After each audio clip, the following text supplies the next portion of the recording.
بول news head quarter. السلام علیکم، بول نیوز ہیڈ کوارٹرز میں خوش آمدید۔ میں ہوں رافع مرزا اور میں ہوں افشین قریشی۔ ہیڈ لائنز آپ نے جانی بلیٹن کی ٹاپ سٹوریز میں آج شامل کریں۔ بارش نے آشیانہ اجاڑ دیا،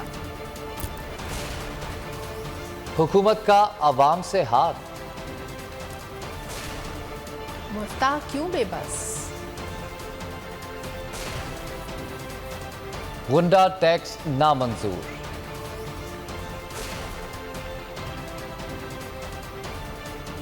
الیکشن کی تیاری، سیلابی ریلوں نے تہس نہس کر دیا، اور ہاکس بے کا سمندر زندگیاں نکلنے لگا۔ 6 سے 8 ہفتوں میں آئندہ عام انتخابات کا بگل بچ سکتا ہے۔ اراکین اسمبلی اور پارٹی تنظیمیں انتخابات کی تیاری کریں۔ چیئرمین تحریک انصاف عمران خان نے اراکین اسمبلی کو نئے انتخابات کے لیے اہم ٹاسک سونپ دیا۔ لاہور دورے کے موقع پر وزیر اعلیٰ پنجاب اور دیگر اراکین سے ملاقاتیں کی، کہا تنظیمیں مکمل کی جائیں تاکہ انتخاب میں بھرپور انداز میں جائیں۔ پنجاب میں کامیابی کا کھوٹا گاڑنے کے بعد کپتان کا اراکین کو نئے انتخابات کی تیاری کا ٹاسک۔ پنجاب یاترا کے دوران عمران خان کی حکمت عملی تیار، وزیر اعلیٰ پنجاب اور اراکین سے ملاقات کی کہانی سامنے آ گئی۔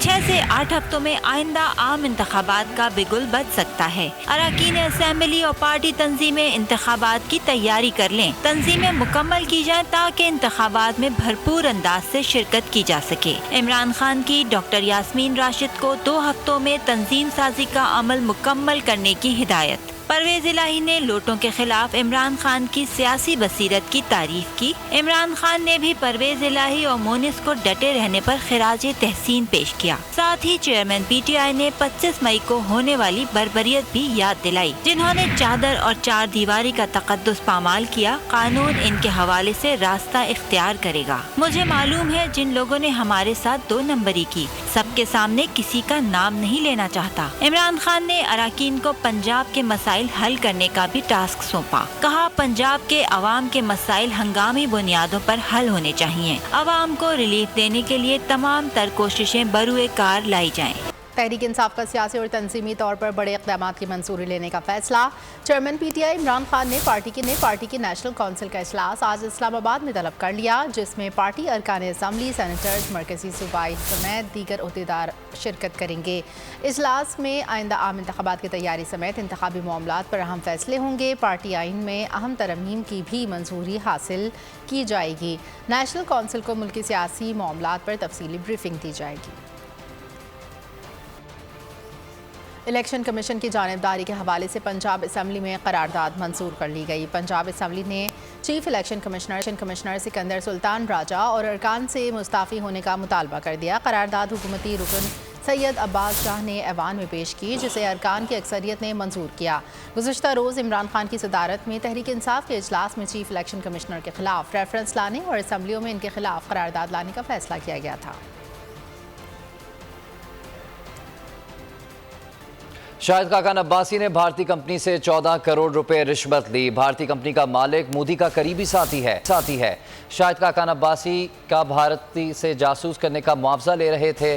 شہباز گل نے شاہد خاقان عباسی کے مبینہ اسکینڈل کو بے نقاب کر دیا۔ بتایا کہ شاہد خاقان نے وزیر ہوتے ہوئے بھارتی کمپنی کے دبئی آفس سے پیسے لیے۔ رشوت کا نام کنسلٹنسی فیس رکھا ہوا تھا۔ سیکیورٹی ادارے پتہ لگائیں 14 کروڑ کس مد میں لیے گئے۔ شاہد خاقان عباسی کو ملنے والی رقم کی رسیدیں موجود ہیں۔ اسکینڈل اب نیب ریفرنس کا حصہ ہے۔